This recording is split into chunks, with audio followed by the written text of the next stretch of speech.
I think it would be absolutely amazing. You're literally going to be from the wall to the white line and everywhere in between. I think it has potential to be serious magic. 23 cars, it's just not enough. If you got 40 of us out there at North Wilkesboro in an afternoon show, it would be lights out.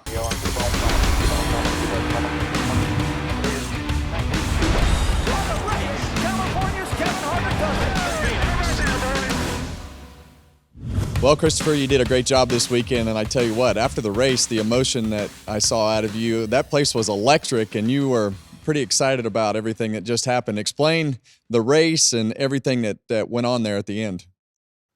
Kevin, that was wild, man. That was some of the most intense laps that I've had in my NASCAR career so far. Just closing in on Joey, knowing that it's basically win or bust. Like, but you very rarely have those opportunities where it's like it really is win it or wear it. And I try. I felt like it was going to be an easy pass. Whenever I had the two tires, I had the tire advantage on him, and I was able to close the gap. I really thought that I was going to drive right by him, and then really good moves in front of me to make me slip. And then I fell back, and I'm like, oh man, I don't know that I'm going to have the opportunity to get back to him. And then thankfully I did. I had enough pace with the newer tires to get back to him, and I knew that I had to seize the moment. I had to make it happen if I was going to win that race. Talk about the racetrack, because the fact that it moved up as high as it did gave you guys a lot of options. Were you guys expecting the racetrack to be that wide? Kevin, it was awesome, man. I can't say enough about how enjoyable that race was. And for next gen racing, I mean that is as good as it gets on a short track. And it was just so I don't think anybody expected the diversity in the racing lines. Like literally at the beginning of the race, my car ended up working the best right around the bottom of 1 and 2. And every time I moved up the racetrack, which was the preferred groove, I slowed down. So I was like, all right, well, I'm gonna take what's given me, and started running around the bottom 1 and 2. Felt really good. Was able to make some passes down there. 3 and 4, there you still have that concrete patch on the bottom, and you can kind of hook your left side tires down through there, and it adds another element of footwork and technique to make pace on the bottom of 3 and 4. And then whenever the top started to come in, it had a lot of grip and a lot of speed up there. So I mean, I said it last night. I genuinely think that North Wilkesboro is right at the top of the list for best short tracks, at least for this rules package and this car that we have today. It races really well, and it takes multiple lanes to be able to create momentum on the guy in front of you and to keep pace with the guy in front of you, and you have that there. What would you think about a 400 lap points race at about 2 o'clock in the afternoon?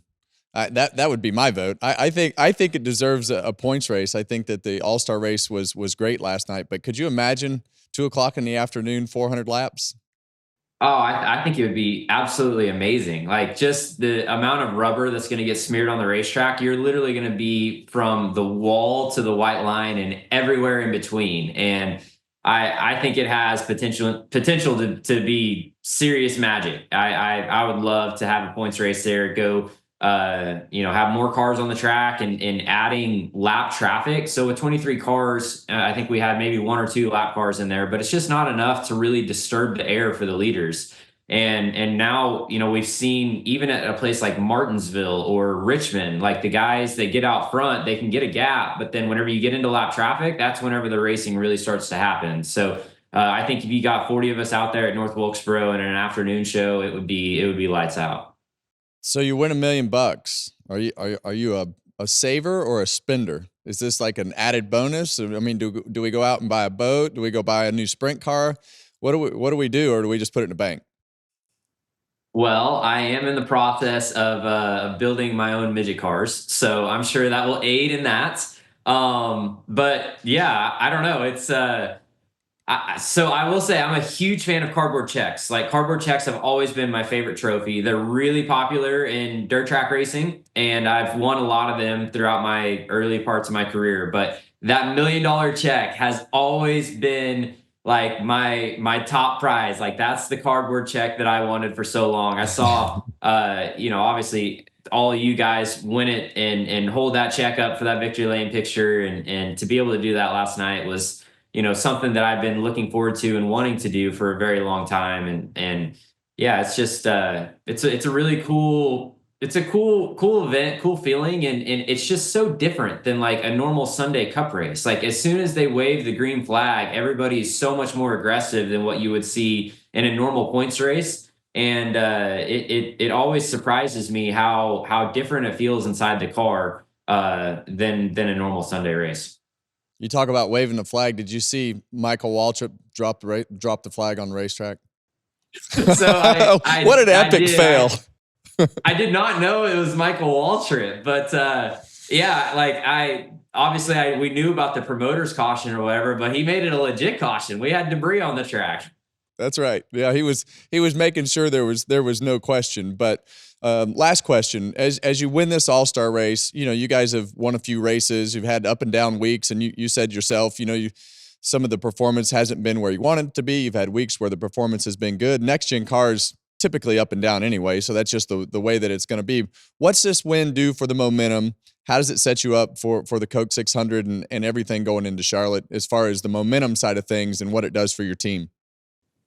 Yeah, well, certainly it'll give the team a morale boost. One thing that has kind of been, I don't know, something that we paid attention to in 2025 is our good races have come on that low downforce package. And looking at the races that we've run so far, every time we have the intermediate package on, we haven't had the pace to lead laps, contend for stage wins, and contend for race wins. We've gotten really fortunate to catch, lucky timed yellows or have good restarts. And I've been able to squeak out a couple top tens and a couple top fives with the intermediate package. But ultimately, we haven't been where we need to be to, contend for race wins. And then we show up at North Wilkesboro with the first race in a long time with the low downforce package. And the car had pace to contend for the win. So going to Charlotte, I think we still need to take another step forward on the intermediate package.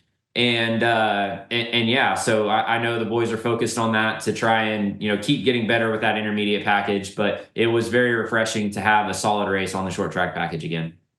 Well, you guys have rolled through the first part of the season, got 3 wins, an all-star win, and I can't imagine, that you're not going to win more. So good luck the rest of the year. We appreciate you taking the time and have a good run at the 600. Thank you, Kevin. I'll see you later.